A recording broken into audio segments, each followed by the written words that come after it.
Hello my friends, welcome back to the channel. It's Natalie. I am playing with the Floral Frame number 8 and a chunky happy birthday die from Paper Rose, of course. And this card is going to be relatively simple. I think it's relatively simple. I am inking this up with the VersaFine.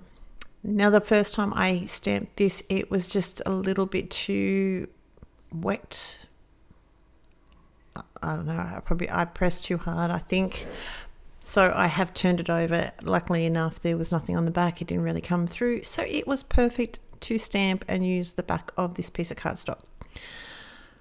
This is just a little piece of scrap cardstock. It just ended up being perfect for the sizing that I wanted. I am using the Prismacolor Black Grape 996 and of course the Mulberry 995. Adding just a little bit of colour, a little bit of darkness right in the centre of those flowers and right where they meet the base of the flower, base of the bloom. And using a lighter colour. And I'm not stressing about this too much. We're just trying to get a little bit of colour in it because it's just little. It doesn't need to be a fine detail at all. So it's pretty simple colouring. I have done the odd little dark stroke at the top of the flower with the black grape just for a little bit of definition, a little bit of fun, something a little bit different. So, you know, working my way through the flower tips. Now, if you saw my last video at the beginning of the month, I have cut my finger in this video. It is all healed up, so that's good, but unfortunately you do have to excuse a band-aid.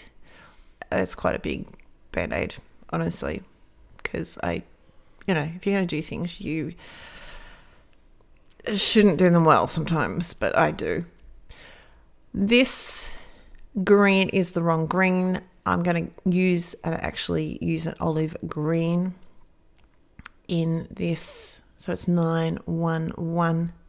It was just a little bit, the other color was a little bit too bright. So we're going to mute that right down because there's only a tiny bit. There's otherwise they stick out a little bit too much. This is Blue Violet Lake 1078. And later on I will come in with the white 938.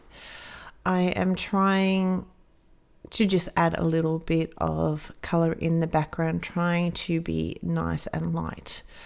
So I have moved my hands up the pencil just a little bit. I am also using the eraser to soften those edges out. It doesn't take it all away, but it just takes a little bit, just softens it, as I said. I will come back in later on with a bit more and using that white. Dark brown 946 and chocolate 1082 for the frame. Mostly I've just used the dark right into the corners to give them a little bit of definition, a little bit of extra fun, and just gone behind the flower a little bit to make sure you give it dimension. So it knows it's not a flat object, it's sticking out a little bit. Just finishing that off and just working over it, flicking it across my desk, working over it until I was happy. So we've got the 938 white. I will come back in, and this is blending it a little bit more, softening it a little bit more. It just helps those colors. Well, there's only one color, but it just softens it. I am going back in with the Blue Lake again, just for a little bit of extra around the flower. Just going around the edges behind the flower. What can I tell you what's happening in my life? Nothing much is happening in life, which was rather nice and handy because, things... Isn't it always that things come multiple times? It's like if one thing happens, everything happens. So now we're in a period of it's nice and quiet and nothing is happening. So that's really good. My husband's car is still not back. That is due back in a few more days. just under a week away. So fingers crossed for that one. I have this card, this base, which is basically the whole, I have a goobie on it. This panel is the entire size of the card front, and I'm just marking a little rectangle. I've estimated using the stamped image on how big I needed it to be, and with fingers crossed that works out. And it's with using this ruler, I've sort of tried to measure to get it basically in the front, in the middle, a little bit high, but central into the card front, and just cutting that out with a ruler and a knife. Just rubbing out all my pencil lines, and I do have to fix up a little bit down the bottom because he just went a little bit screwy. But this works out to fit it perfectly. And as I said, I just used the grid on the ruler just to make sure it was central. This is how it's going to look. How good is that? It fits in well. When you cut things with a knife, you get a edge that is a little bit. When you cut it with the die, the edge is going back towards the back of the die. But when you cut it with a ruler, you have this edge that sort of sticks up to the front. So I've just sort of smoothed it over with my finger a little bit. Applying a whole heap of foam tape will cut that out, and you won't need to sit there and watch that. So I've just got a little bit more that I need to do. So it's very well supported. Let's just say that. You don't really need this much foam, but it is going to be nice and supported. Make sure that's square on the card and pull off all my tape. I am going to use a bit of glue with this tape when I put it onto the card front. So applying it as well as over the foam, as well as over the cardstock onto the foam as well. This will give me a little tiny bit of wriggle room, and as you can see here, a little bit of an opportunity to pull it up again. We only have a couple more things to do now.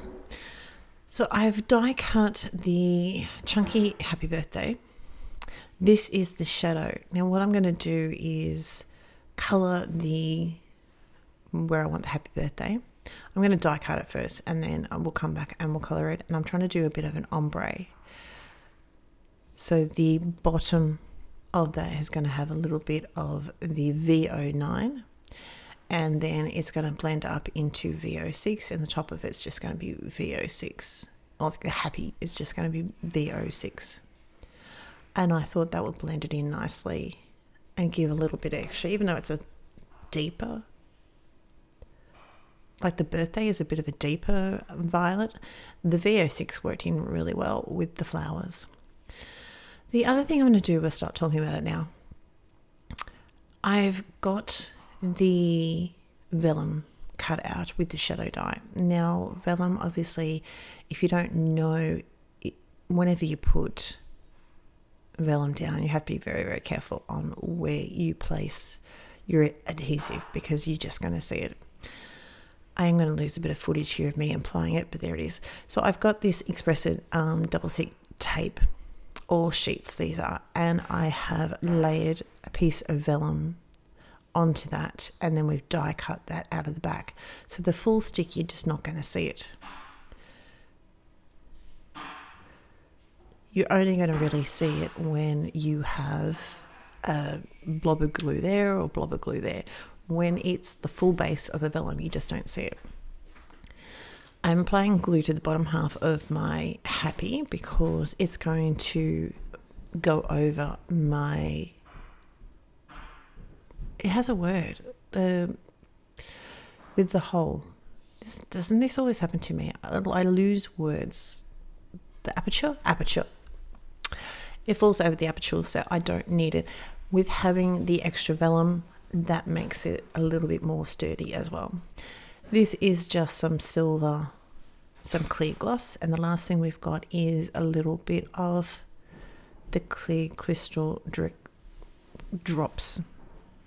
Talking would be handy. Clear crystal drops. applied with a little bit of the Paper Rose liquid glue. I've just moved it into a smaller container for a finer tip. That's all. So that's my card for today. I hope you're well. If you like the card for today, hit the like button, hit the subscribe button. That really helps out our little channel to grow. Again, I hope you're well. Take care and have a great day. Bye.